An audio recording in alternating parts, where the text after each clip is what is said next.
Hello बच्चों, चलिए प्रश्न को देखते हैं। प्रश्न है, यदि समान आयाम ए की दो प्रकाश तरंगों के व्यतिकरण से परिणामी तरंग का आयाम ए ही प्राप्त हो, तब दोनों तरंगों के मध्य कालांतर क्या होगा। तो प्रश्न को आगे हल करें उससे पहले जो प्रश्न की मुख्य अवधारणा है उस पर विचार करते हैं। तो इस प्रश्न के लिए जो मुख्य अवधारणा है वह हो जाएगी व्यतिकरण। अर्थात हम यहाँ पर यह देखेंगे कि व्यतिकरण क्या होता है।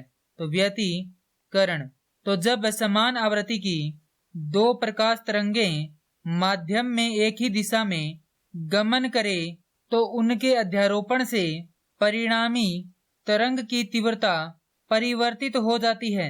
इस घटना को ही हम क्या कहते हैं, व्यतिकरण कहते हैं। अब हमें दिया गया है कि समान आयाम की दो प्रकाश तरंगों के व्यतिकरण का परिणामी तरंग का आयाम ए ही प्राप्त हो। तो हमें यहां पर दिया गया कि मान लेते हैं कि ए1 बराबर है ए2, अर्थात जो पहली तरंग और दूसरी तरंग है दोनों तरंग का जो आयाम है वह बराबर है आपस में, और किसके बराबर है, वो ए के बराबर, अर्थात उनका मान कितना है, ए है। तो जैसा कि हम जानते हैं कि परिणामी आयाम r बराबर होता है वर्गमूल में ए1 का वर्ग योग में ए2 का वर्ग योग में ए1, माफ कीजिए 2a1 a2 गुणा में कोस फाई। तो यहां से मान रखेंगे तो हमारे पास r का मान भी हमारे पास कितना है, परिणामी आयाम का मान a है। तो यहाँ पर लिख देंगे r बराबर है a।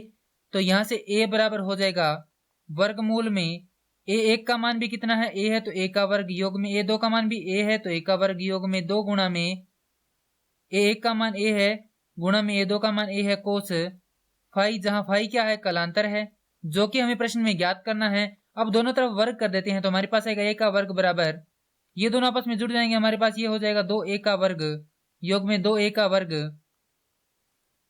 गुणा में कोस फाई। तो यहां से हमारे पास a का वर्ग बराबर 2a का वर्ग क्या आ जाएगा, उभयनिष्ठ आ जाएगा, अंदर बचेगा a के योग में कोस फाई।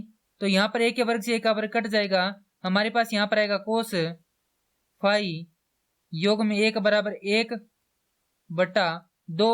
हल करेंगे तो कोस फाई का मान आ जाएगा हमारे पास ऋणात्मक 1 बटा 2। तो यहां से हमारे पास जो फाई है उसका मान आ जाएगा 2 पाई बाई 3 रेडियन, या इसे लिख सकते हैं ऋणात्मक 120 डिग्री।